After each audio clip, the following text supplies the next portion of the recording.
장남 김만복에게는 강남 상가 건물 100억 원, 차남 김만진에게는 의료기기 회사 지분 100억 원을 상속한다. 그리고 막내 김만수에게는 만복국밥집과 30억 원의 부채를 상속한다. 변호사의 말을 믿을 수가 없었습니다. 형들은 100억씩 상속받는데 30년간 아버지 곁을 지킨 나에게는 망해가는 국밥집과 30억의 빚이라고? 그날 저는 깨달았습니다. 30년간 아버지 곁을 지킨 제가 받은 건 망해가는 국밥집과 30억의 빚뿐이었다는 거요. 지금 이 순간도 눈물이 납니다. 48년을 살면서 이렇게 억울했던 적이 없었거든요. 하지만 이 모든 게 아버지의 계획이었다는 걸 그때는 몰랐습니다. 안녕하세요. 시니어의 진짜 이야기를 전해드리는 불꽃사연입니다. 오늘은 30년간 부모를 모신 막내 아들이 형들은 100억씩 받는데 자신만 30억 빚진 국밥집을 물려받게 된 충격적인 이야기입니다. 과연 이 불공평한 유산 뒤에는 어떤 비밀이 숨겨져 있을까요? 구독과 좋아요는 더 많은 감동 실화를 전해드리는데 큰 힘이 됩니다. 바로 시작하겠습니다. 제 이름은 김만수입니다. 서울 변두리에서 30년째 국밥집을 운영하고 있는 평범한 사람이었죠. 첫째 형 만복이는 대기업 임원이고 둘째 형 만진이는 개인 병원 원장이에요. 그리고 저는 그냥 국밥집 하는 막내였어요. 어릴 때부터 형들은 공부 잘한다고 칭찬받고 저는 공부 못한다고 혼나고 형들은 대학 보내주고 저는 고등학교 졸업하자마자 아버지 가게 일 시키고 그래도 참았어요. 막내니까 당연하다고 생각했거든요. 중학교 때 일이 기억나요. 반에서 성적이 8등을 했을 때 정말 기뻐서 집에 뛰어가서 말했어요. 그런데 아버지가 그래. 그럼 이제 가게 일도 더 잘할 수 있겠네 라고 하시더라고요. 형들이 좋은 성적 받으면 외식도 하고 용돈도 주셨는데 저는 칭찬 한마디뿐이었어요. 고등학교 때는 더 심했어요. 첫째 형은 연세대 들어간다고 온 집안이 축제 분위기였고 둘째 형은 의대 준비한다고 아버지가 수천만 원 들여서 기숙 학원까지 보내주셨어요. 그런데 저는 고3 때 대학 갈 생각하지 말고 장사나 제대로 배워라라는 말을 들었죠. 결혼할 때도 마찬가지였어요. 형들 결혼식 때는 아버지가 예단도 넉넉히 해주시고 신혼여행비까지 대주셨는데 제 결혼 때는 가게 있으니까 허례허식 하지 말자고 하셨어요. 그래도 참았어요. 부모님 모시는 것도 제 몫이고 가게 일하는 것도 제 역할이라고 생각했어요. 결혼하고 나서도 아버지 곁을 떠나지 않았습니다. 형들은 다 독립해서 자기 삶을 살아가는데 저만 30년째 이 자리를 지키고 있었죠. 작년 12월 아버지 김봉철이 폐암으로 세상을 떠나셨습니다. 79세셨어요. 3개월 투병하시는 동안 저는 매일 병원에 갔습니다. 새벽 5시에 일어나서 가게 준비하고 오전엔 장사하고 오후에 병원 가서 저녁까지 아버지 곁에 있었어요. 형들은 바쁘다며 일주일에 한 번씩 와서 얼굴만 비추고 갔죠.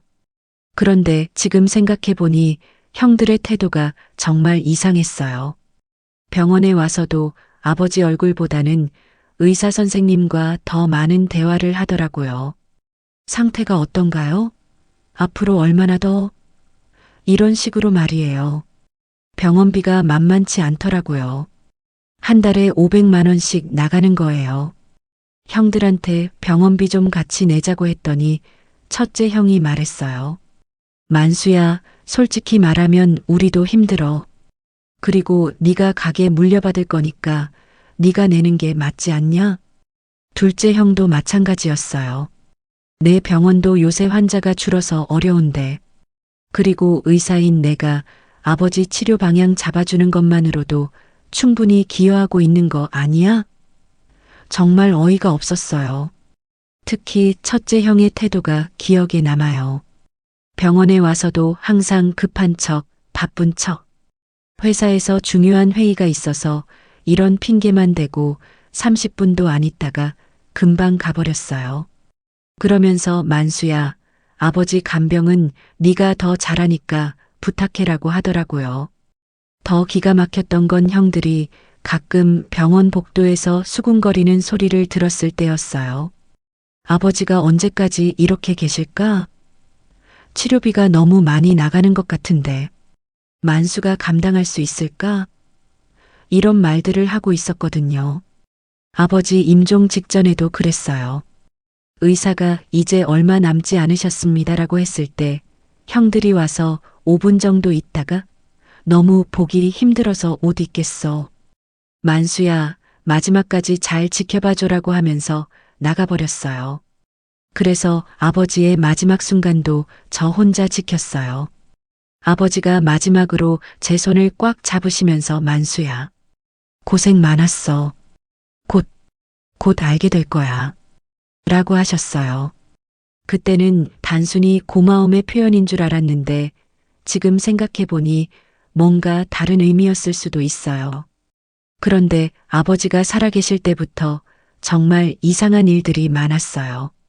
아버지가 평소에 지하실을 유독 아끼셨거든요. 다른 사람은 절대 들어가지 못하게 하시고 청소도 본인이 직접 하셨어요. 제가 도와주겠다고 하면 여긴 내가 할게. 너는 위에서 손님 받아라고 하시면서 말리셨죠. 가끔 지하실에서 뭔가 뒤지는 소리가 났어요. 상자 옮기는 소리, 서랍 여는 소리, 뭔가 두드리는 소리. 궁금해서 아버지, 뭐 하세요? 라고 물어보면 그냥 정리 좀 하고 있어라고 대답하셨죠. 한 번은 호기심이 생겨서 몰래 따라 내려간 적이 있어요. 그런데 아버지가 벽을 만지고 계시더라고요. 손으로 벽을 쓸어보시면서 뭔가 찾고 계시는 것 같았어요. 제가 내려가는 소리를 듣고 깜짝 놀라시더라고요. 그리고 아버지가 하신 말씀이 있어요. 만수야, 이 집엔 특별한 게 있어. 언젠가 너만 알게 될 거야. 그때는 그냥 옛날 추억이나 전통 얘기하시는 줄 알았어요. 아버지는 지하실 열쇠를 항상 몸에 지니고 다니셨어요. 목욕할 때 빼고는 24시간 허리춤에 차고 계셨죠. 잠잘 때도 베개 밑에 두시고 그게 그렇게 중요한 열쇠인가 싶었는데 지금 생각해 보니까 정말 수상해요. 그리고 가끔 밤늦게 혼자 지하실에 내려가시는 걸 봤어요. 새벽 2시, 3시에. 뭐 하시는 건지 정말 궁금했어요. 더 이상한 건 아버지가 가끔 벽에다 대고 말씀하시는 거였어요. 지하실 벽 쪽에서 혼잣말 하시는 소리가 들렸거든요. 잘 있지? 조금만 더 기다려. 이런 식으로. 한 번은 정말 이상한 말씀을 하시는 걸 들었어요. 아직은 때가 아니야. 만수가 준비될 때까지. 이런 말씀이었거든요. 만수가 준비될 때까지라니 무슨 준비를 말씀하시는 건지 정말 궁금했어요. 가장 의심스러웠던 건 아버지가 가끔 은행에 가신다고 하실 때였어요. 국밥집 돈 관리는 제가 도와드렸는데 아버지가 혼자 가시는 은행 업무가 뭔지 몰랐거든요. 그냥 예전 일 정리하는 거야. 너는 신경 쓰지 마. 예전 일이 뭔지 정말 궁금했어요. 그때는 몰랐지만 이 모든 게 폭풍 전의 고요였던 거예요. 겉으로는 평범한 일상이었지만 그 이면에서는 30년간 준비된 거대한 계획이 숨어 있었던 거죠. 아버지의 마지막 말씀도 이제야 이해할 수 있어요. 곧 알게 될 거야 라고 하셨던 그 말이 무슨 뜻이었는지 말이에요. 아버지가 돌아가신 지 일주일 후 변호사 사무실에서 유언장이 공개됐습니다. 그 순간을 지금도 생생히 기억해요. 강남에 있는 고급 변호사 사무실이었어요. 형들이 정말 점잖게 앉아 있더라고요. 마치 이미 다 알고 있는 것처럼. 그 변호사 사무실 분위기가 정말 이상했어요. 저는 처음 가본 곳이었는데 형들은 익숙한 듯이 변호사하고 인사하고 앉더라고요. 혹시 형들이 미리 와봤나? 하는 생각이 들었어요. 변호사도 뭔가 어색했어요. 저를 보면서 아, 만수님이시군요. 처음 뵙겠습니다라고 하는데 왜 제 이름을 알고 계시지? 형들은 이미 여러 번 만난 것 같은 분위기였는데 유언장을 읽기 전에 변호사가 말했어요. 고인께서 생전에 여러 번 오셔서 세심하게 계획하신 유언장입니다. 모든 내용은 고인의 뜻이니 이의를 제기하지 마시기 바랍니다. 뭔가 저를 겨냥한 말 같았어요. 변호사가 차분한 목소리로 읽어내려갔어요. 김만복에게는 강남에 있는 상가 건물, 시가 100억 원을 상속한다. 첫째 형이 씩 웃더라고요. 그런데 그 웃음이 좀 이상했어요. 놀란 웃음이 아니라 예상했던 일이 일어났다는 듯한 웃음이었거든요. 그때 첫째 형이 제게 살짝 눈짓을 하면서 많이 놀랐지? 라고 속삭이더라고요. 근데 정작 놀란 건 저였는데 형이 왜 그런 말을 하는지 마치 저보다 먼저 알고 있었던 것 같았어요. 김만진에게는 의료기기 회사 지분 51%, 시가 100억 원을 상속한다. 둘째 형도 마찬가지였어요. 전혀 놀라지 않는 표정이었죠. 오히려 안도하는 것 같았어요. 그때 뭔가 이상하다고 생각했어야 했는데 그 다음이 제 차례였습니다. 김만수에게는 만복국밥집과 관련된 모든 자산과 부채를 상속한다. 처음엔 그냥 가게를 물려받는구나 했어요. 30년 동안 함께 일했으니까 당연하다고 생각했거든요. 그런데 변호사가 덧붙이더라고요. 단 현재 누적된 부채 30억 원도 함께 상속되니 이 점 유의하시기 바랍니다. 그 순간 머리가 하얘졌어요. 30억 빚이라니. 형들은 100억씩 받는데 저만 빚을 받는다고요? 첫째 형이 저한테 다가와서 어깨를 툭툭 쳤어요. 만수야, 아버지가 너한테 가장 의미 있는 걸 주신 거야. 30년 전통의 국밥집이잖아.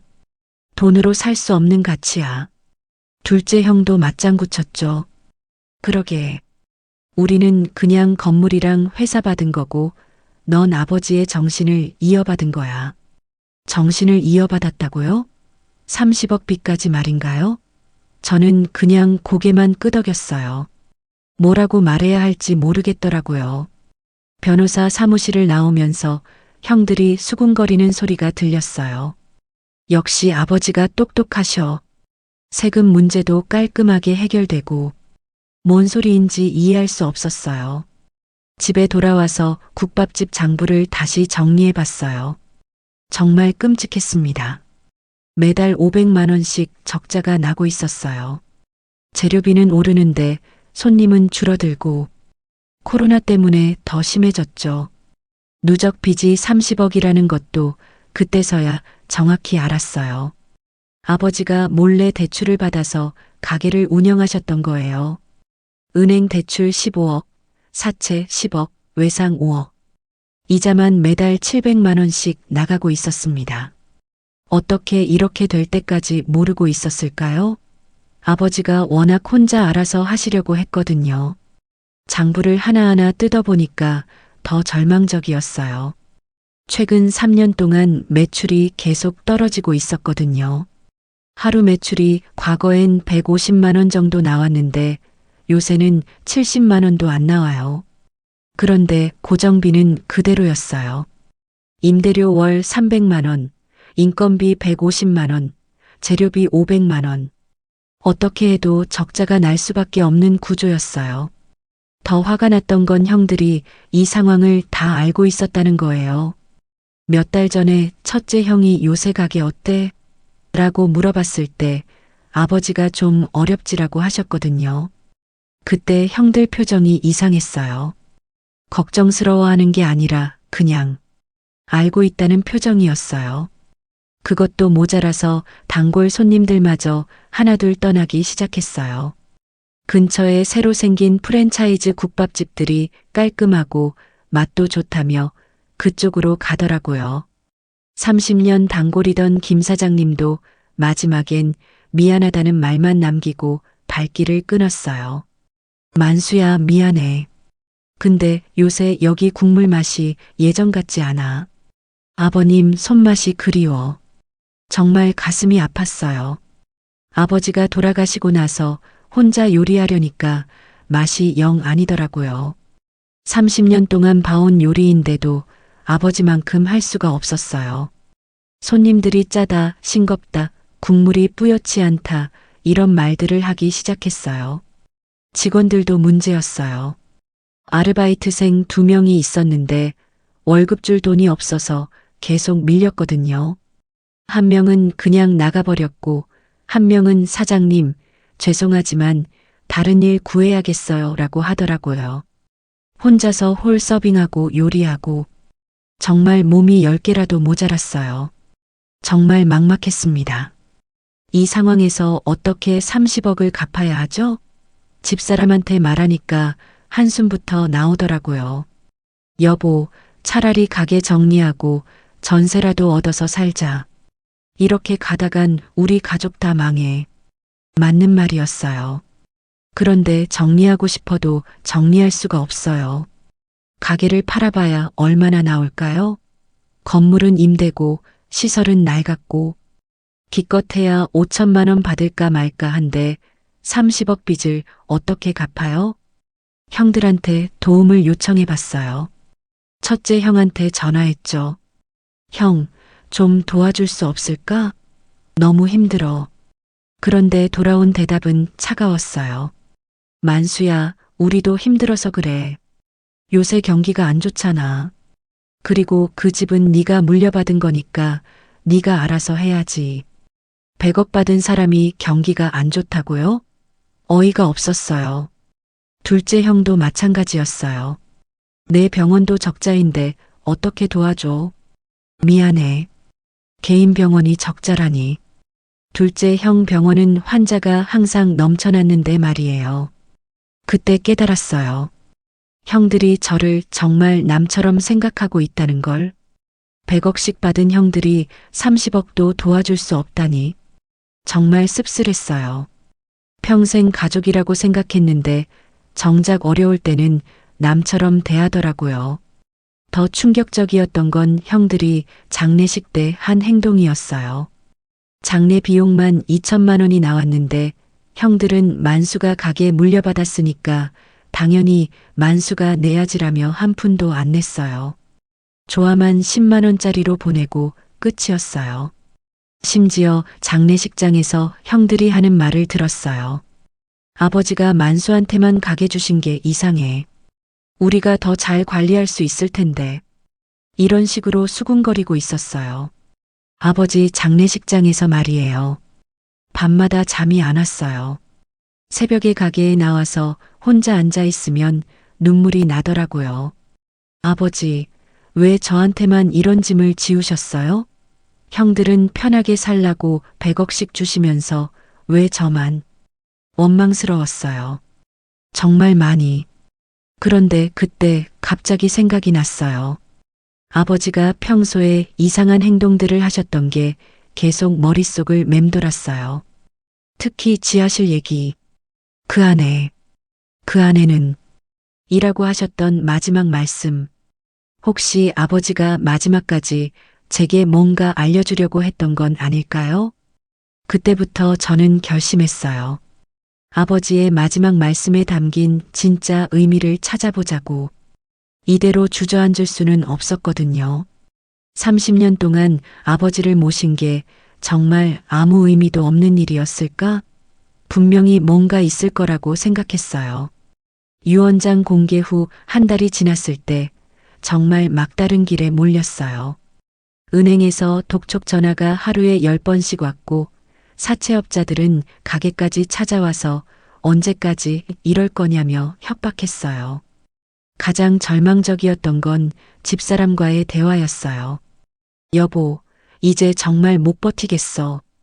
아이들 학비도 못 내고 집 전세금까지 빼서 갚았는데도 이 모양이야. 맞는 말이었어요. 아이 둘 대학 등록금까지 못 내고 있었거든요. 첫째 아이가 대학 3학년인데 휴학계를 내야 할 상황까지 왔어요. 아빠 괜찮아. 1년 쉬면서 알바해서 등록금 벌게. 20살짜리 아이가 이런 말을 하는데 정말 미안하고 한심했어요.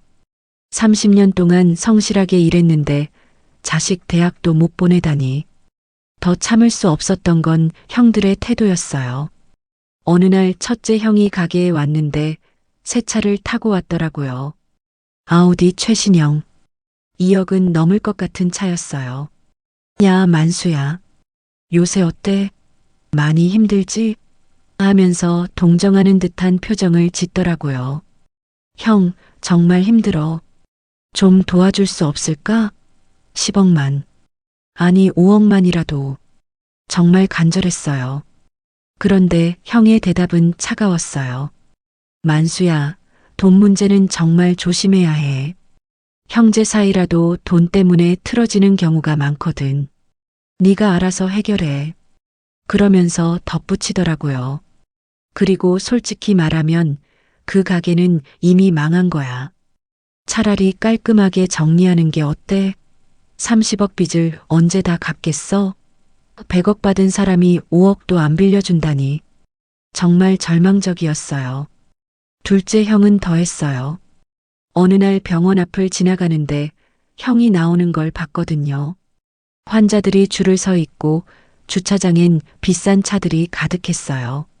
그런데 제가 인사하려고 다가가니까 여기서 만나면 좀 그렇다. 환자들 눈치도 있고 이러면서 피하더라고요. 정말 서러웠어요. 가난한 동생이 창피한가 봐요. 그러면서 나중에 전화해서 만수야, 미안해. 그때 정말 바빠서 요새 병원 일이 너무 힘들어라고 하더라고요. 힘들다는 사람이 환자는 왜 그렇게 많나요? 더 가관인 건 형들이 가끔 만나서 밥 먹는다는 얘기를 들었을 때예요.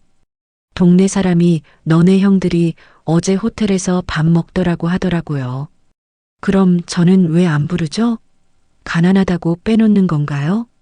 그때 정말 깨달았어요. 형들이 저를 진짜 가족이라고 생각하지 않는다는 걸.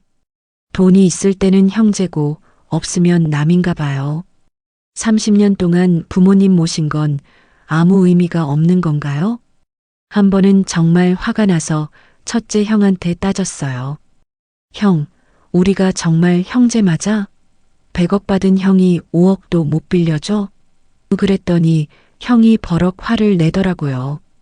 야, 김만수, 네가 뭘 안다고 그래? 100억 받았다고 해서 현금이 100억 있는 줄 아냐? 다 부동산이고 사업자금이야. 그럼 일부라도 팔아서. 아, 정말. 너는 경제관념이 없어서 그래. 부동산을 함부로 팔면 세금이 얼마나 나오는데 그런 것도 모르고. 정말 어이가 없었어요. 세금 얘기하면서 동생 살리는 건 안 중요한가 봐요. 그리고 나서 형이 한 말이 정말 가슴에 박혔어요. 만수야, 솔직히 말할게. 아버지가 왜 너한테만 가게를 줬는지 알겠어. 너는 그런 인생이야. 우리랑은 다르게 사는 거야. 그런 인생이라니. 정말 무슨 뜻인지 알겠더라고요. 그날 밤 가게에 혼자 앉아서 술을 마셨어요. 소주 한 병을 다 마시고 나니까 정말 서러웠어요. 아버지, 정말 잘못 생각하신 거 아니에요? 왜 저만 이렇게 살아야 해요? 큰 소리로 울면서 아버지를 원망했어요. 그런데 그때 번뜩 떠오른 게 있었어요. 아버지 마지막 말씀. 그 안에는 혹시 정말로 뭔가 있는 건 아닐까? 아버지가 30년 동안 지하실을 그렇게 아끼셨던 이유가 있는 건 아닐까? 사실 그 전에도 몇 번 의심했었어요. 아버지가 평소에 하셨던 이상한 행동들, 지하실에서 벽을 만지는 모습, 혼잣말 하시는 모습, 은행에 혼자 가시는 것, 모든 게 수상했거든요. 그리고 아버지가 평소에 하셨던 말씀들도 생각났어요. 만수야, 이 집엔 특별한 게 있어. 언젠가 너만 알게 될 거야. 이 집이 왜 이 자리에 있는 줄 아냐? 그때는 그냥 넘어갔는데 지금 생각해 보니까 정말 의미심장한 말씀들이었어요. 더 중요한 건 아버지가 항상 지니고 다니셨던 지하실 열쇠였어요. 24시간 몸에서 떼어놓지 않으셨던 그 열쇠. 지하실에 뭐가 그렇게 중요한 게 있기에 그렇게 하셨을까요? 그때 결심했어요. 이대로 주저앉을 수는 없다고. 30년 동안 아버지 곁을 지킨 게 정말 아무 의미도 없는 일이었을까? 분명히 뭔가 있을 거라고. 아버지가 그렇게 의미심장한 말씀을 하셨는데 그냥 넘어갈 수는 없잖아요. 다음 날부터 본격적으로 아버지의 흔적을 찾기 시작했어요. 먼저 아버지 방부터 뒤졌어요. 30년 동안 사용하셨던 방이니까 뭔가 단서가 있을 거라고 생각했거든요. 옷장부터 시작해서 서랍, 책꽂이, 침대 밑까지 구석구석 뒤져봤어요. 처음엔 별다른 게 없었어요. 오래된 옷들, 낡은 책들, 옛날 사진들. 그냥 평범한 아버지의 물건들 뿐이었어요. 그런데 서랍 맨 아래에서 이상한 공책을 하나 발견했어요. 표지에 개인 기록이라고 적혀 있었는데 뭔가 심상치 않더라고요. 열어보니까 아버지가 적으신 일기 같은 게 있었어요. 일기를 읽어보니까 정말 놀라운 내용들이 있었어요. 만수가 오늘도 새벽 5시에 일어나서 가게 준비를 도와줬다. 30년 동안 한 번도 게으름 피운 적이 없는 아들이다. 이런 식으로 제 일상을 기록해 두셨더라고요. 그런데 더 의미심장한 내용도 있었어요. 만복이와 만진이는 점점 달라지고 있다. 돈에 대한 욕심이 커지고 있어. 하지만 만수는 다르다. 30년 동안 변하지 않았다. 아버지가 형들과 저를 계속 비교 관찰하고 계셨던 거예요. 가장 충격적이었던 건 마지막 부분이었어요. 만수에게는 진짜 보물을 주고 싶다. 형들은 이미 충분히 받았다. 이제 만수 차례다. 하지만 그 전에 시험이 필요하다. 시험이라니. 무슨 시험을 말씀하시는 건지. 그리고 맨 마지막 페이지에는 이런 내용이 있었어요. 지하실의 비밀을 찾는 건 만수만 할 수 있다. 30년 동안 이 집을 지킨 사람만이 그 자격이 있다. 정말 소름이 돋았어요. 아버지가 정말로 뭔가를 숨겨두셨던 거예요. 일기를 다 읽고 나니까 모든 게 연결됐어요. 아버지가 평소에 하셨던 이상한 행동들, 의미심장한 말씀들, 그리고 마지막 유언. 모든 게 저를 위한 거대한 퍼즐이었던 거예요. 그때 깨달았어요. 30억 빚진 국밥집이 진짜 유산이 아닐 수도 있다는 걸. 아버지가 정말로 제게 주고 싶으셨던 건 따로 있을지도 모른다는 걸. 그리고 그걸 찾는 건 정말로 저만 할 수 있을 거라는 걸. 그날 밤 처음으로 희망이 생겼어요. 절망의 끝에서 찾은 작은 희망이었지만 그것만으로도 충분했어요. 아버지, 제가 찾아보겠습니다. 아버지가 정말로 제게 주고 싶으셨던 게 뭔지 그렇게 다짐했어요. 이제 진짜 수사를 시작할 차례였어요. 30년 동안 아버지와 함께 살면서 놓쳤던 모든 단서들을 다시 찾아봐야겠다고 결심했어요. 분명히 뭔가 있을 거라고.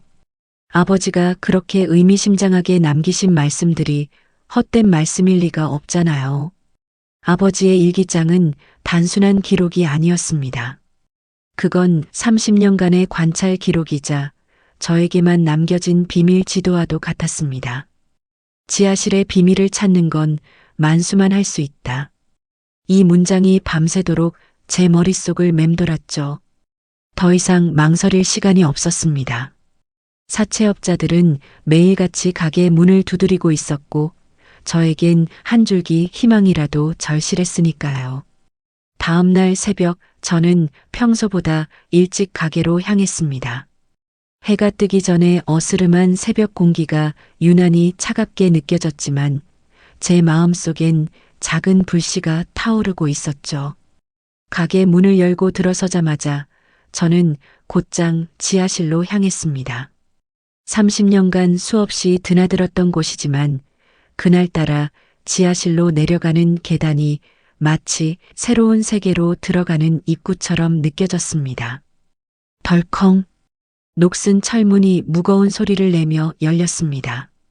퀴퀴한 곰팡이 냄새와 오래된 간장 냄새가 뒤섞여 코를 찔렀죠.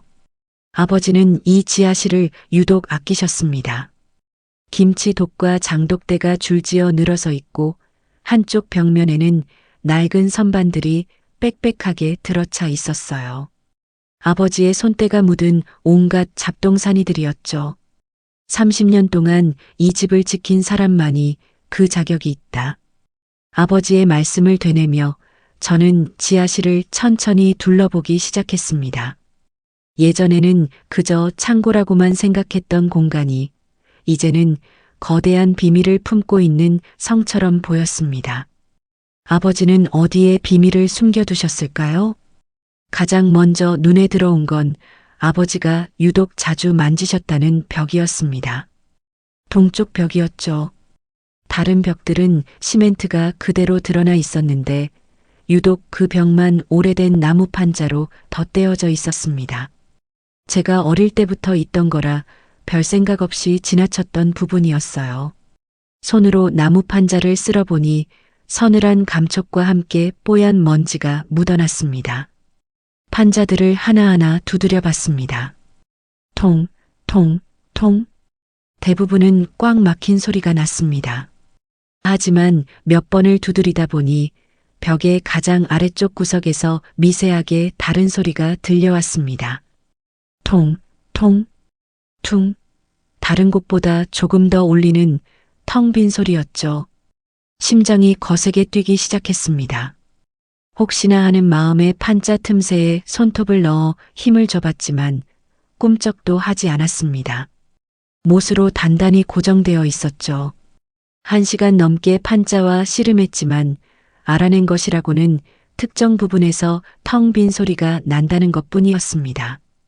내가 잘못 생각한 건가? 아버지가 이런 허술한 곳에 비밀을 숨겨두셨을 리가 없어.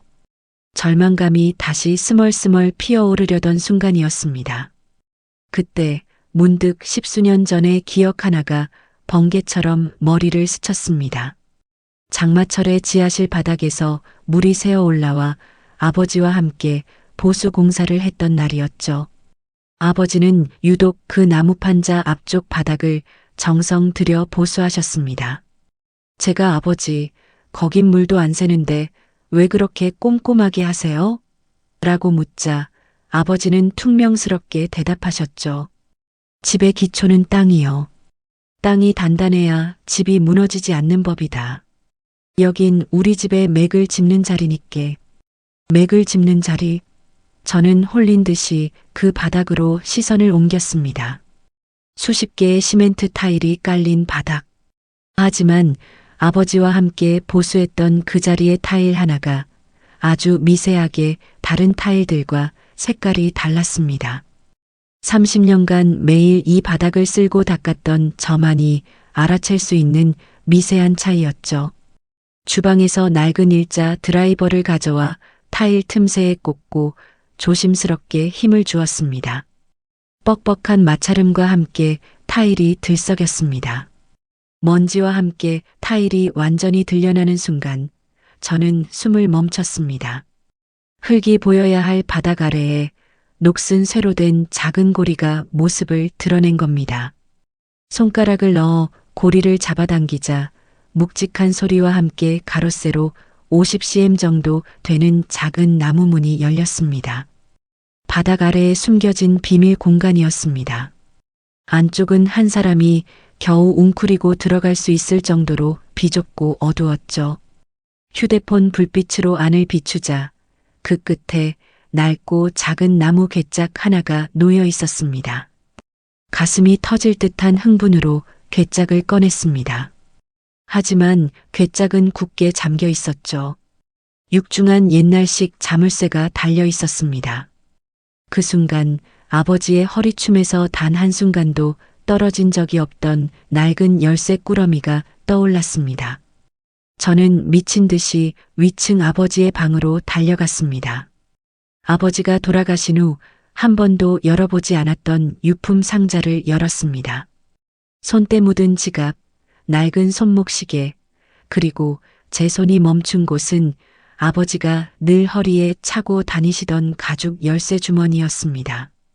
주머니를 열자 크고 작은 열쇠들 사이에서 유독 투박하고 오래된 노쇠 열쇠 하나가 눈에 띄었습니다. 바로 이 열쇠였습니다. 다시 지하실로 내려와 떨리는 손으로 열쇠를 자물쇠에 꽂았습니다. 끼익 소름 끼치는 마찰음과 함께 열쇠가 돌아가고 둔탁한 소리를 내며 자물쇠가 풀렸습니다. 쿵, 쿵, 쿵 제 심장 소리가 지하실을 가득 메웠습니다. 마침내 괴짝을 열었습니다.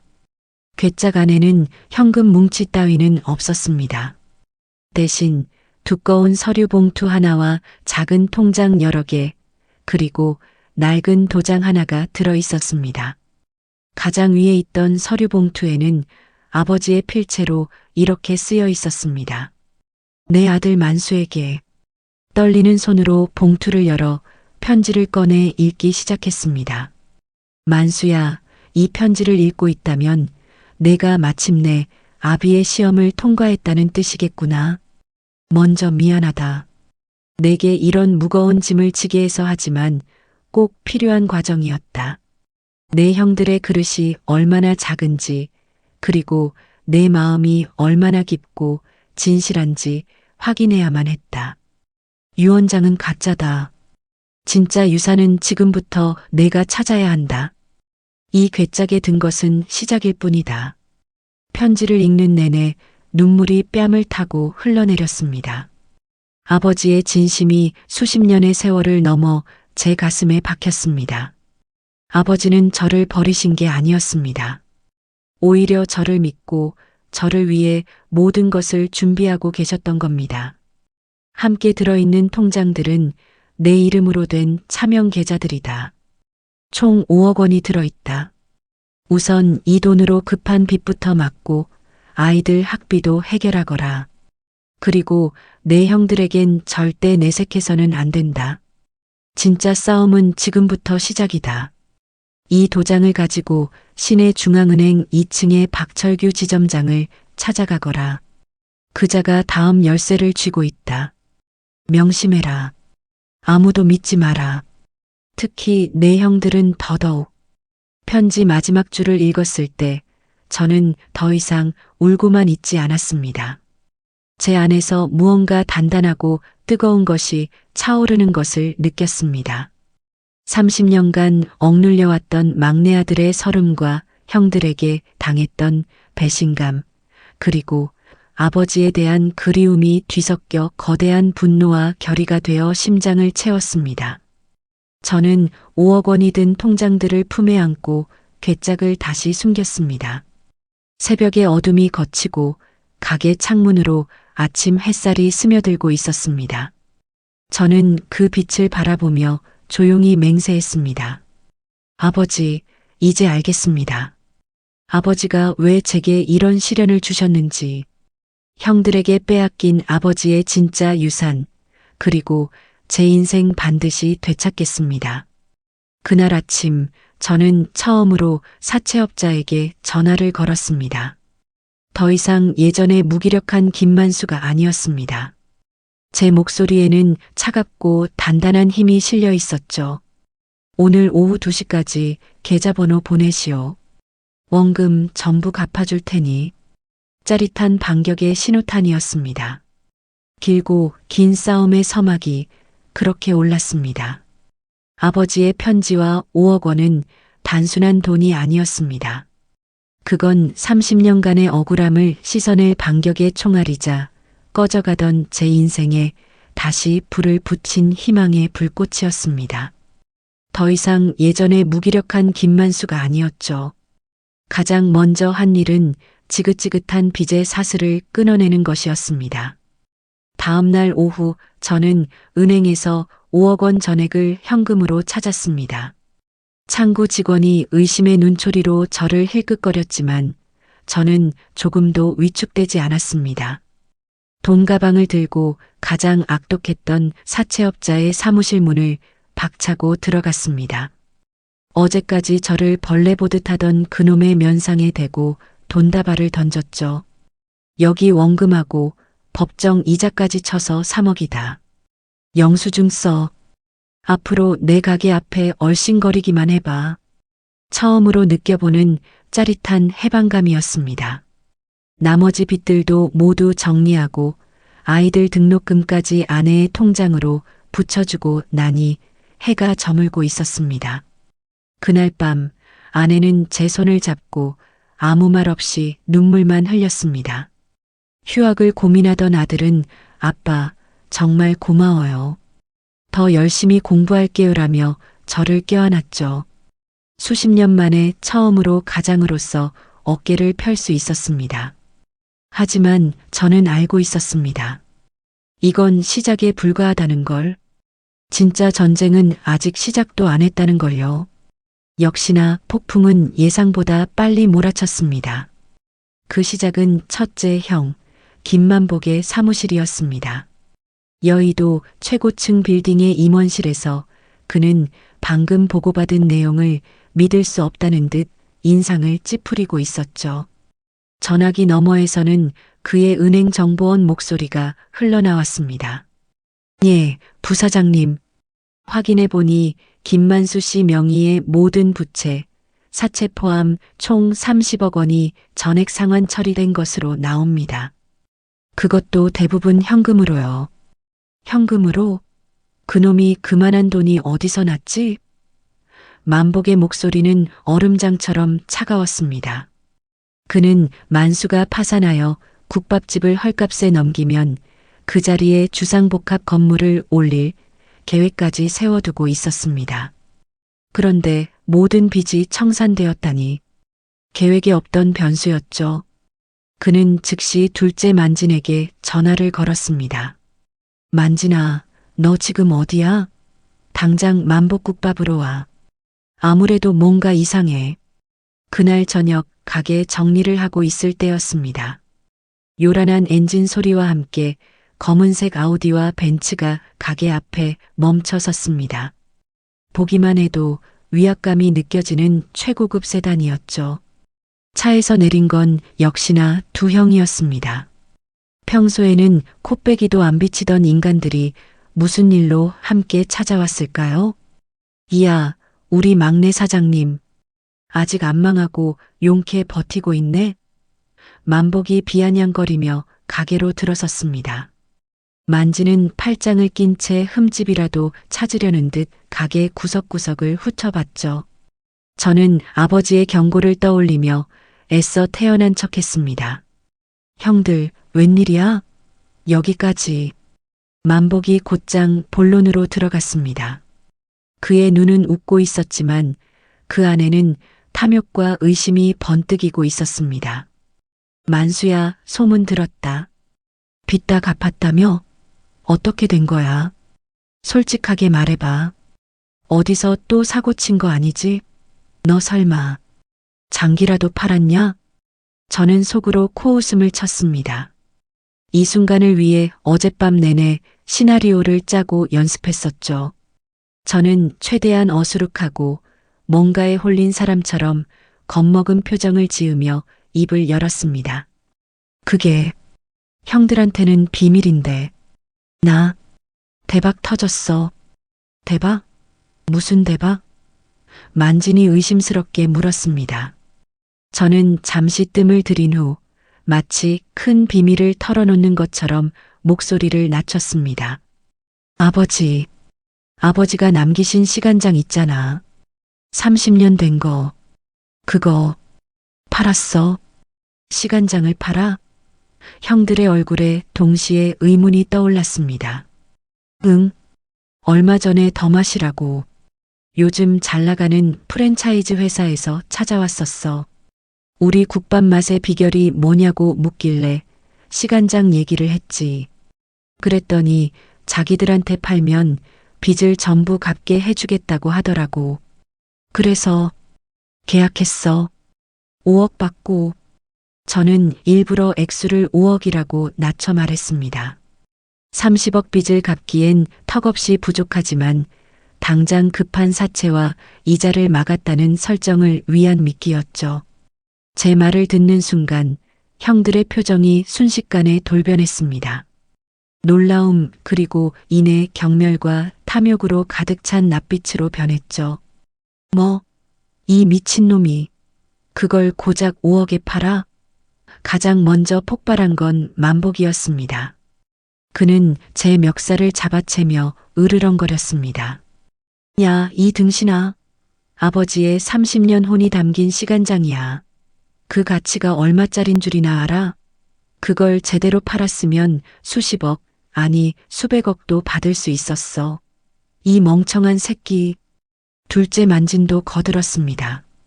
그의 얼굴은 분노로 시뻘개져 있었죠. 형 말이 맞아.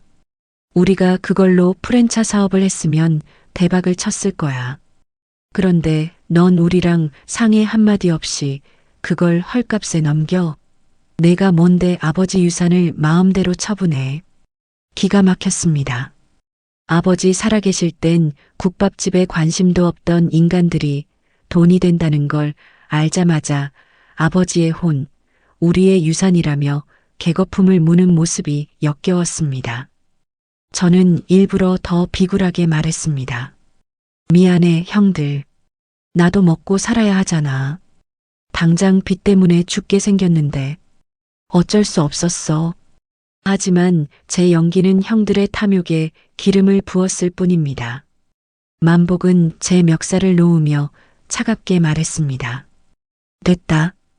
이미 엎질러진 물이지만 이대로 넘어갈 순 없지. 만수야, 그 시간장 판 계약서 당장 가져와.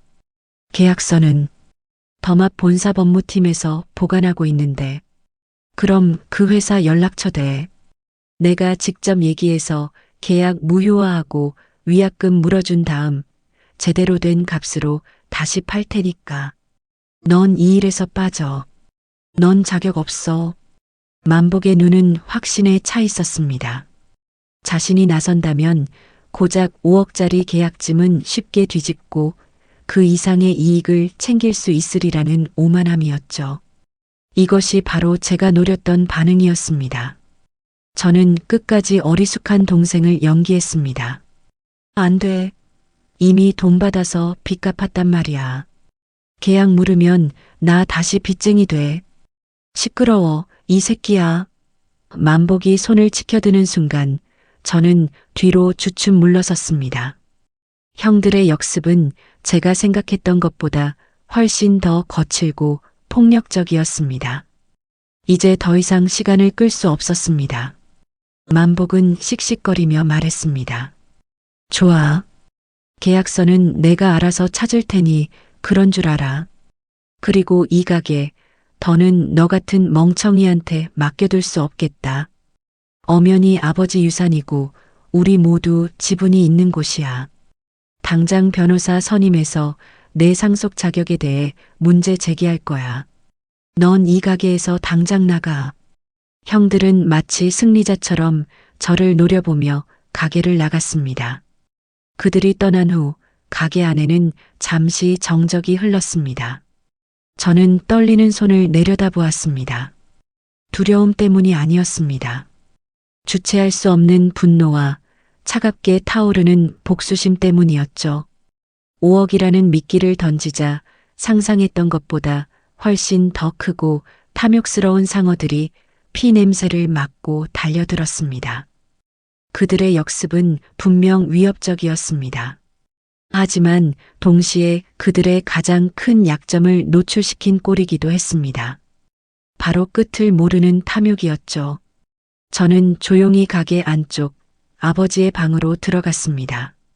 그리고 바닥 아래 숨겨두었던 나무 괴짝에서 낡은 도장을 꺼내 들었습니다. 묵직한 나무 도장에는 아버지의 이름 김봉철이 새겨져 있었습니다. 아무도 믿지 마라. 특히 내 형들은 더더욱. 아버지의 목소리가 귓가에 맴돌았습니다.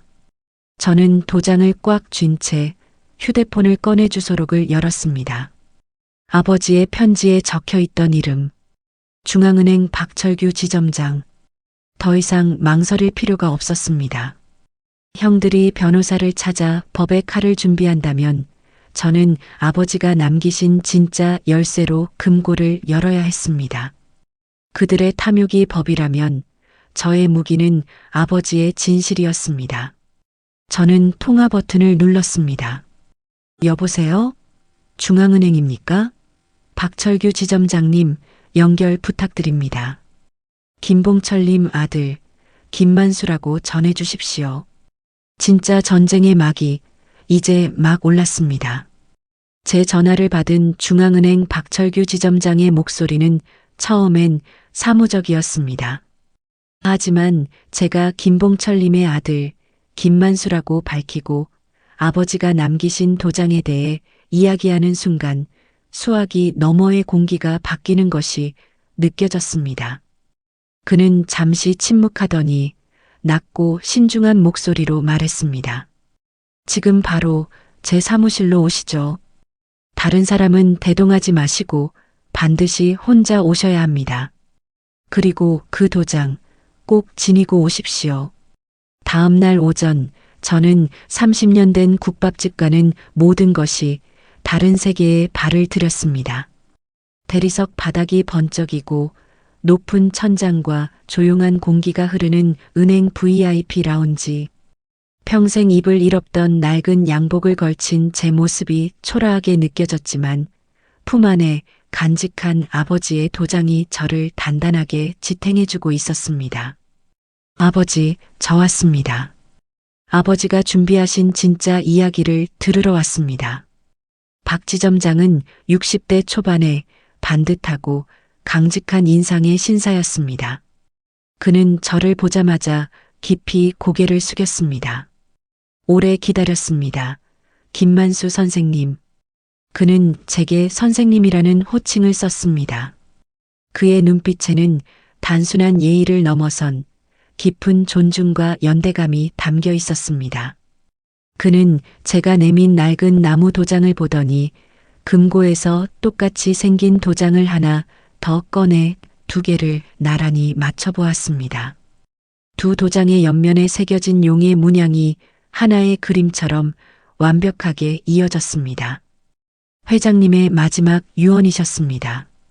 2개의 도장이 하나가 되는 날 그 아들에게 모든 진실을 넘기라고 회장님은 아드님을 정말 믿으셨습니다. 박 지점장은 아버지를 회장님이라 불렀습니다. 회장님이요? 제 아버지는 그냥 국밥집 사장님이셨는데요.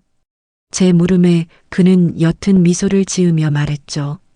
겉모습과 진실은 다른 법입니다. 회장님은 스스로를 낮추셨지만 이 은행의 초석을 다지신 분 중 한 분이셨습니다. 저는 그때 처음 알았습니다. 아버지가 단순히 국밥집 주인이 아니었다는 사실을요. 그는 저를 은행 가장 깊숙한 곳, 거대한 강철문으로 막혀있는 비밀 금고로 안내했습니다. 그곳에는 김봉철 이름 석자가 새겨진 다른 금고보다 서너 배는 더 큰 개인 금고가 있었습니다. 박 지점장이 자신의 열쇠와 제게 건네받은 아버지의 열쇠를 동시에 꽂아 돌리자 육중한 쇠문이 잠수함의 해치처럼 묵직한 소리를 내며 소리 없이 열렸습니다. 금고 안을 보고 저는 제 눈을 의심했습니다. 그 안에는 현금이나 금괴 대신 수십 개의 서류철과 외장하드, 그리고 낡은 녹음기 여러 대가 빽빽하게 들어차 있었습니다.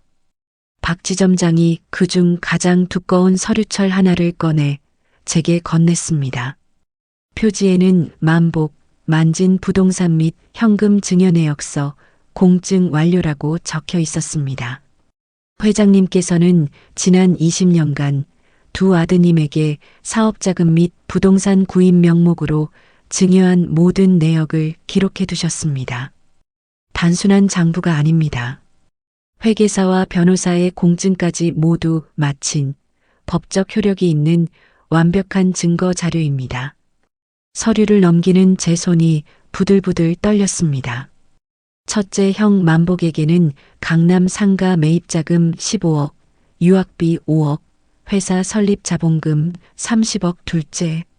형 만진에게는 병원 개원 자금 20억, 의료기기 회사 인수 자금 40억 두 사람이 지난 20년간 아버지에게 받아간 돈은 그들이 이번에 상속받은 100억을 훌쩍 뛰어넘는 금액이었습니다. 사실상 그들의 상속은 이미 끝난 것이나 다름없었죠. 박 지점장은 외장 아들을 가리키며 말했습니다.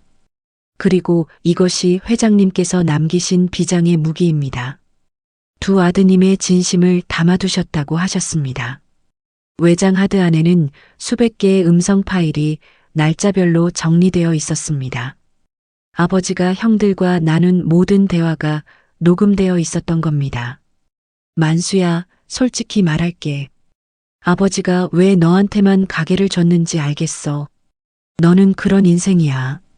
아버지가 만수한테만 가게 주신 게 이상해. 우리가 더 잘 관리할 수 있을 텐데. 형들이 제게 퍼부었던 비수 같은 말들, 장례식장에서 수군거렸던 탐욕스러운 대화들이 아버지의 녹음기 안에 고스란히 담겨 있었습니다. 아버지는 모든 것을 알고 모든 것을 기록하고 계셨습니다. 금고 가장 안쪽에는 아버지의 친필로 쓰인 진짜 유언장과 편지가 있었습니다. 모든 진짜 유산은 나의 막내 아들 김만수에게 상속한다. 그리고 편지에는 이렇게 적혀 있었습니다. 만수야, 이제 내가 칼자루를 쥘 시간이다. 저놈들에게 아비의 이름으로 그리고 법의 이름으로 진실의 무게가 얼마나 무거운지 깨닫게 해주어라. 은행을 나오는 제 발걸음은 더 이상 무겁지 않았습니다. 저는 곧장 첫째 형 만복에게 전화를 걸었습니다. 일부러 한껏 패배한 절망에 빠진 목소리를 연기했죠. 형 말이 다 맞았어. 내가 졌어. 변호사 알아봤는데 내가 할 수 있는 게 아무것도 없대. 형 말대로 할게. 가게 형들한테 넘길게. 수화기 너머로 만복의 흡족한 웃음소리가 들려왔습니다. 그래, 이제야 주제 파악이 좀 되냐? 진작 그랬어야지. 멍청하게 버티기는. 대신 마지막 부탁이 하나 있어. 계약서는 아버지 가게에서 쓰면 안 될까? 30년 동안 일했던 곳인데 마지막 인사는 하고 싶어서 오늘 저녁에 형수님이랑 둘째 형 부부도 다 같이 와줘. 마지막으로 다 같이 국밥 한 그릇 먹고 깨끗하게 정리하고 싶어. 제 제안에 만복은 쾌히 승낙했습니다. 모든 것을 빼앗기기 직전인 동생의 마지막 발악 정도로 생각했겠죠. 그날 저녁 형들 내외는 자신들의 변호사까지 대동하고 승리자처럼 가게에 나타났습니다. 그들의 얼굴에는 오만함과 동정이 뒤섞여 있었죠. 자, 만수야. 여기 상속 포기 각서랑 가게 양도 계약서다. 도장만 찍으면 돼. 그럼 우리가 네 빚 30억은 깔끔하게 해결해 주마. 내 주제에 이게 어디냐? 만복의 변호사가 서류를 내밀었습니다. 저는 뜸을 들이며 펜을 잡았습니다. 그리고 서류에 도장을 찍기 직전 고개를 들었죠. 도장 찍기 전에 형들이랑 형수님들한테 보여줄 게 있어. 아버지 유품 정리하다가 나온 건데 다 같이 봐야 할 것 같아서 저는 품 안에서 서류철을 꺼내 테이블 위로 던졌습니다. 만복, 만진 부동산 및 현금 증여내역서. 형들의 얼굴이 하얗게 질리기 시작했습니다. 이게 뭐야? 아버지가 이걸 왜? 아직 놀라기는 일러. 저는 태연하게 블루투스 스피커를 꺼내 음성 파일을 재생했습니다. 장례식장에서 형들이 나눴던 대화가 가게 안에 울려 퍼졌습니다. 형수들의 경악하는 목소리, 변호사의 당황한 표정, 모든 것이 완벽한 혼돈이었습니다. 만복이 이성을 잃고 제게 달려들었습니다. 이 새끼, 내가 뭔데 이걸 가지고 있어. 당장 안 꺼? 저는 그를 가볍게 밀쳐내며 마지막 파일을 재생했습니다. 이게 진짜야. 잘 들어봐, 형.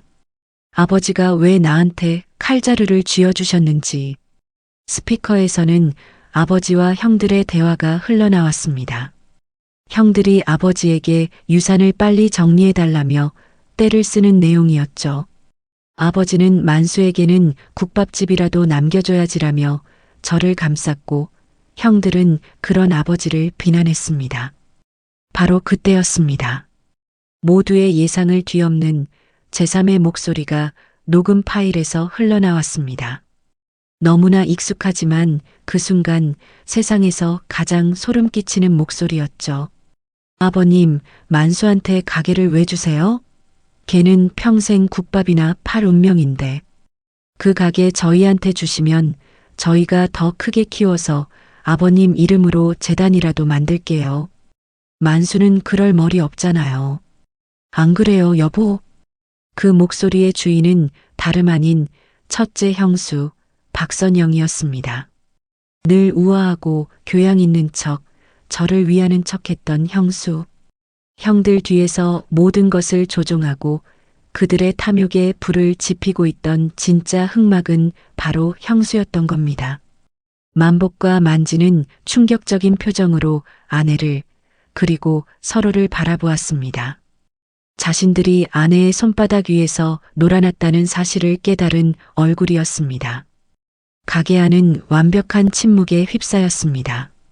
오직 형수의 가증스러운 목소리만이 스피커를 통해 반복해서 울려 퍼지고 있었습니다.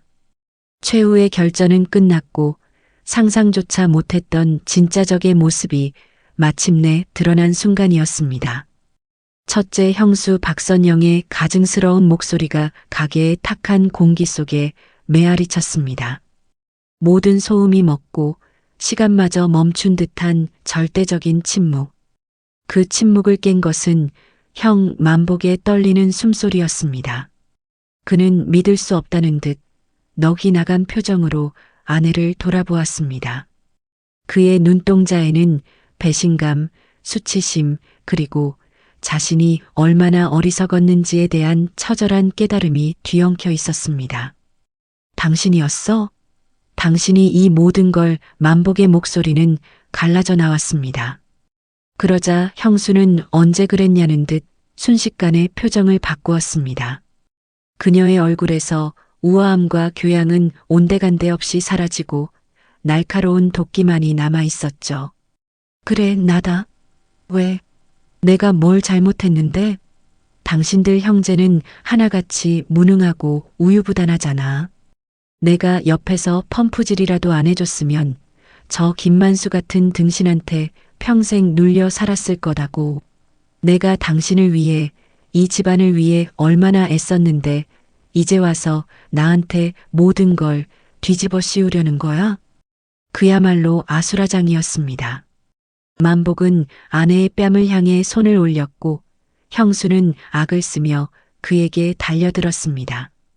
둘째 형 만진과 그의 아내는 이 모든 상황이 현실이 아니라는 듯 하얗게 질린 얼굴로 서로를 바라볼 뿐이었습니다. 자신들이 그저 큰형과 형수의 탐욕을 위한 장기말에 불과했다는 사실을 깨달은 듯했죠. 그들의 변호사는 이 추악한 가족 싸움에 끼어들 가치조차 없다고 판단했는지 슬그머니 서류 가방을 챙겨가게 뒷문으로 사라지고 있었습니다. 저는 그 변호사를 조용히 불러 세웠습니다. 잠깐만요, 변호사님. 아직 안 끝났습니다. 의뢰인들에게 마지막 판결을 들려주고 가셔야죠. 모두의 시선이 제게 쏠렸습니다. 저는 품 안에서 아버지의 진짜 유언장을 꺼내 들었습니다.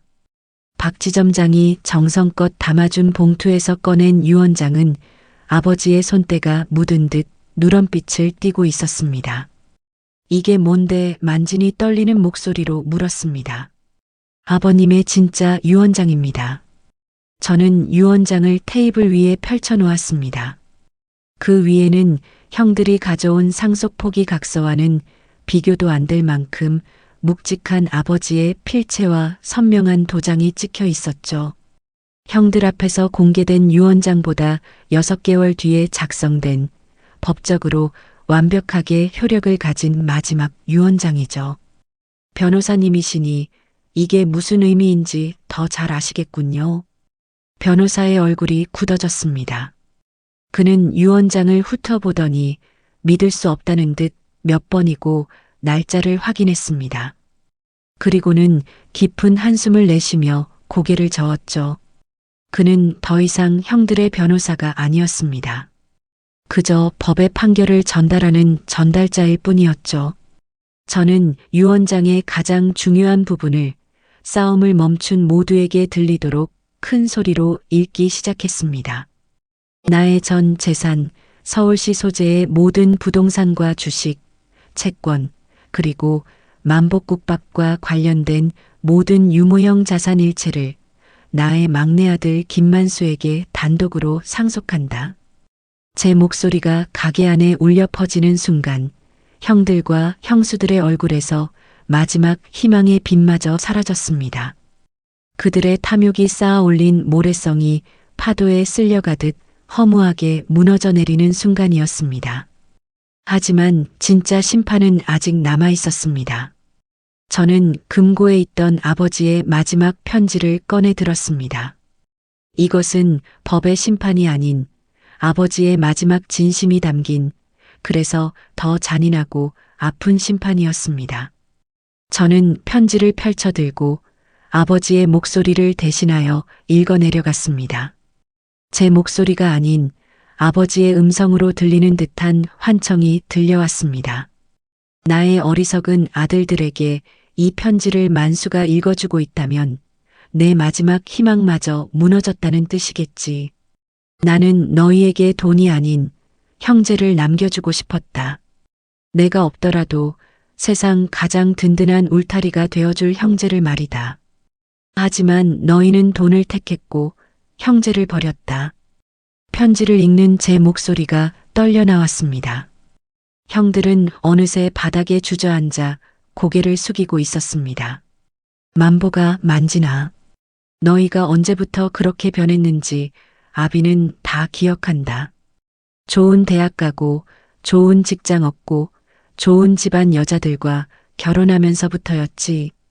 너희는 가난했던 시절을 부끄러워했고 땀냄새 나는 이 국밥집을 외면했다. 그리고 30년간 묵묵히 아비의 곁을 지킨 내 동생 만수마저 너희의 화려한 인생에 흠이 되는 존재로 여기기 시작했지. 나는 너희에게 마지막 기회를 주려 했다. 30억 빚이라는 시험지를 던져주었을 때 너희가 단 한 번이라도 만수의 손을 잡아주길 바랐다. 만수야, 고생했다. 이제 우리가 도울게 그 한마디를 듣고 싶어 이 모든 일을 계획했다. 하지만 너희는 내 기대를 무참히 짓밟았다. 오히려 동생의 마지막 남은 것마저 빼앗으려 했지. 흐느낌 소리가 들려왔습니다. 둘째 형 만진이 어린아이처럼 소리내어 울고 있었습니다. 첫째 형 만복은 두 손으로 얼굴을 감싼 채 미동도 없었습니다. 저는 편지의 마지막 부분을 읽었습니다. 그 부분은 저에게 남기신 말씀이었습니다. 그리고 나의 사랑하는 아들 만수야. 너는 내게 아들이자 친구이자 내 인생 그 자체였다. 너는 단 한 번도 내게 무언가를 바라지 않았지만 나는 내게 모든 것을 주었다.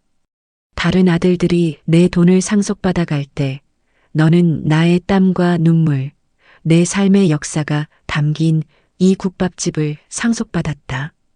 돈은 그저 이 가게를 지키기 위한 도구일 뿐이다.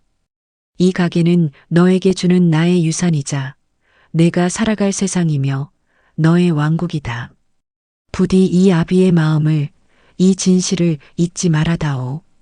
편지를 다 읽었을 때 가게 안은 눈물바다가 되어 있었습니다. 하지만 저는 울지 않았습니다. 대신 깊은 슬픔이 밀려왔습니다. 저는 모든 것을 이겼지만 동시에 모든 것을 잃었습니다. 형제라는 이름에, 가족이라는 이름의 모든 것을요. 저는 텅 빈 눈으로 주저앉아 있는 그들을 향해 나지막이 말했습니다. 나가. 다들 나가줘. 그들은 아무 말 없이 비틀거리는 걸음으로 하나둘 가게를 떠났습니다. 화려했던 옷차림과 오만했던 표정은 간데없고 모든 것을 잃은 폐잔병의 모습뿐이었습니다. 모두가 떠나고 30년 된 낡은 국밥집에 저 혼자 남았습니다. 테이블 위에는 아버지가 남긴 진짜 유언장과 편지가 놓여 있었습니다. 저는 아버지의 편지를 가슴에 품고 텅 빈 가게를 둘러보았습니다. 모든 전투는 끝났고 진실은 밝혀졌지만 제 마음에는 시원함 대신 깊은 상처와 고독만이 남았습니다. 아버지가 남기신 이 거대한 유산과 진실의 무게를 이제부터 저 혼자 짊어지고 가야 했습니다. 그 폭풍 같던 날이 지나고 1년이라는 시간이 흘렀습니다. 많은 것들이 변했지만 어떤 것들은 변하지 않고 제자리를 지켰습니다. 소문으로 들려온 형들의 소식은 처참했습니다. 모든 진실이 밝혀진 날, 첫째 형 만복의 가정은 완전히 파탄났습니다. 그는 아내와 이혼 소송을 벌이는 과정에서 아버지의 장부에 기록된 탈세 혐의까지 드러나 결국 회사에서 불명예 퇴직했다고 합니다. 둘째 형 만지는 동네에 모든 소문이 퍼지자 병원을 헐값에 처분하고 어디론가 잠적해버렸습니다. 그들은 돈을 쫓았지만 결국 돈 때문에 모든 것을 잃고 뿔뿔이 흩어졌습니다. 저는 그들을 찾아보지 않았습니다. 그것이 아버지가 원했던 마지막 심판이라 생각했기 때문입니다. 서울 변두리의 낡은 만복국밥은 새로운 이름으로 다시 태어났습니다. 이제 가게의 간판은 아버지와 아들 국밥입니다. 저는 아버지가 남기신 유산으로 낡은 가게를 허물지 않고 30년의 세월이 담긴 골조는 그대로 둔 채 정성껏 리모델링했습니다. 가게는 한결 밝고 깨끗해졌지만 테이블과 의자 그리고 대들보에서는 여전히 아버지의 손때와 땀 냄새가 묻어나는 듯 했습니다. 가게 한쪽 벽에는 김봉철 장학재단이라는 작은 현판을 걸었습니다. 아버지가 남기신 돈으로 저처럼 어려운 환경에서도 꿈을 잃지 않는 학생들을 돕기 시작한 것입니다. 저는 더 이상 주방 구석에서 묵묵히 땀만 흘리던 막내가 아닙니다. 가게의 당당한 주인이자 아버지의 철학을 이어가는 계승자입니다. 예전보다 더 깊어진 국물 맛에 손님들의 발길은 끊이지 않았고 저는 이제 손님들의 얼굴을 보며 웃을 수 있는 여유를 되찾았습니다. 어느덧 저녁 장사가 끝나고 마지막 남은 손님까지 배웅한 늦은 밤. 저는 홀로 남아 그날의 형제들이 앉았던 낡은 나무 테이블을 닦고 있었습니다. 테이블 위 이제는 저와 아버지가 환하게 웃고 있는 사진이 놓여 있었죠. 그 사진을 바라보며 저는 깨달았습니다. 아버지가 제게 남기신 진짜 유산은 지하 금고에 있던 돈이나 서류가 아니었다는 것을요. 그것은 매일 새벽 5시에 일어나 가장 먼저 육수를 올리는 성실함의 가치였고 돈보다 사람을 믿었던 진심의 무게였습니다. 오늘도 저는 아버지의 마음으로 뜨거운 국밥 한 그릇을 정성껏 말아 올립니다. 그것이 제가 아버지를 영원히 기억하는 방식이니까요.